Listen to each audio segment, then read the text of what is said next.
Pat, could we start with Toby and the tribunal? Yeah, okay to start there. Do players now have to have a think about, again, how to contest balls aerially? Yes. I suppose everyone always has their opinion on any incident that happens. I thought Hogan might be in strife and I thought Toby might get off, so shows what I know, to be honest. I think the duty of care piece is obviously something that continually is spoken about. But I suppose from my perspective, from a playing perspective, it's a bloody hard game to play, and there's split moments in games where you're trying to make the best decision you possibly can, and sometimes there's reactionary movements, and they can look worse in slow motion. But I get fundamentally what the competition's trying to do. It's just harder in practice at times. Do the players, as the president, does the association sort of come to you and have an explanation as to how players should attack things, or is it just left to clubs? No, I mean, this is something that's discussed at the start of every year. We have umpires come out to every single playing group and discuss the slight changes and nuances in the way that rules are going to be officiated, and then at times things adjust on the fly. It's obviously been something that's been quite topical over the last few weeks, and if there's another incident over the weekend, I suspect that continues until a new issue arises in the competition that inevitably does happen. So how do you know better than we do, how do you contest a ball in a split second without harming someone else, and how do you make sure that they're not hurt? Well, it's the hardest piece. Yeah, I think it's the hardest part, to almost keep your arms extended versus, I think if your reaction, if you go to throw a ball at someone, they turn and brace. You do that in a marking contest. So it's a hard thing to almost remove out of your system as a player, when I think it's just an innate response. But it seems to be getting clearer in terms of what you can and can't do, albeit with some interesting decisions over the last few weeks. If you look at the Patrick Cripps and Sam Walsh on the opposition full house potentially at the MCG, you think this is a moment for me?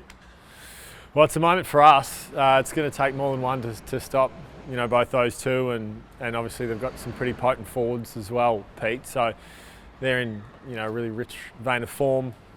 Both those two players are playing exceptionally well. But our success this year has been built on the collective, and I suspect Carlton will be saying the same thing. They won't be just relying on those two. We know how important they are, but you've got to bat deep in this competition in order to compete, and we feel we do that. How do you cover for Tom Stewart? Well, you can't, to be blunt. No one replaces Tom, so it's a system-based approach in terms of how you, try and replace what he can bring.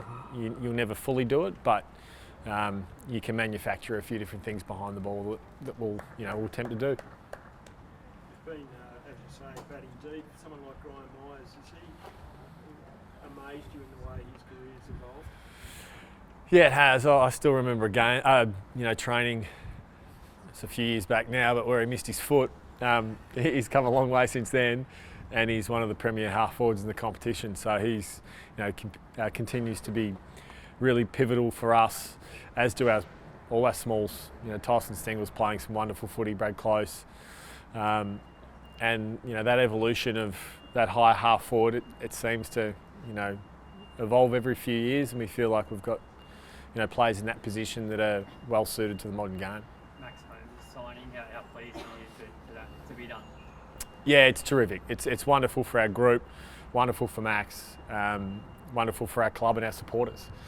He has so much of what we're trying to recruit and talent identify every year, and he has it in abundance. Speed and endurance, it's a rare combination, and you combine that with the footy nous that he has. We're really excited with what the next 4 years and hopefully a hell of a lot longer will bring. You once said he had Judd-like traits. Do you feel he's copped a bit of, unwanted attention because of that?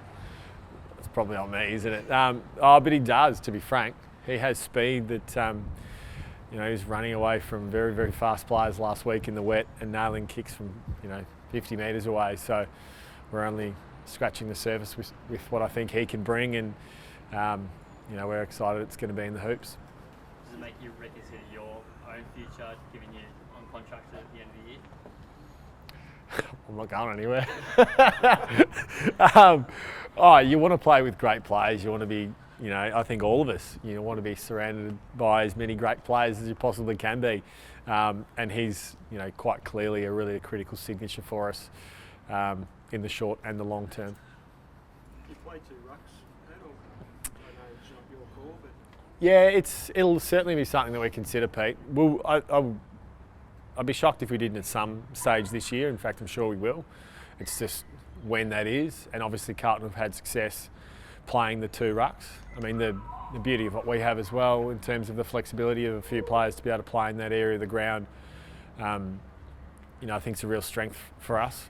Our wingman's 200 centimetres and runs like the wind in blitz. So he's unique in that sense. And we've seen DeConning do some work in there as well, even when he's not playing at full back. So we feel like we've got the flexibility there, and whether it's 2 rucks this week or it's matching up with some of the different combinations remains to be seen.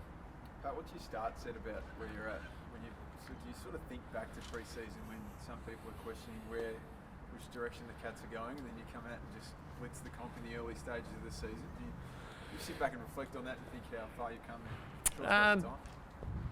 We don't sit back and reflect. I mean, the criticism's relevant when you go off our form from last year. So,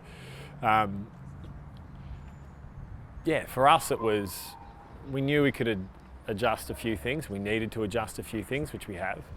But we don't sit here now in the position that we're in and gloat and say, how much better are we than everyone else? Far from it. Our game is going okay. There's definitely parts of it that can be improved. And that's an evolution that every season provides. So we've got to make sure that it's tracking in the right direction. So it's what it does is frank the work that we've done throughout the pre-season, reaffirm some of the really good stuff, and we've had great availability. So luck is a huge piece of early season form, I think.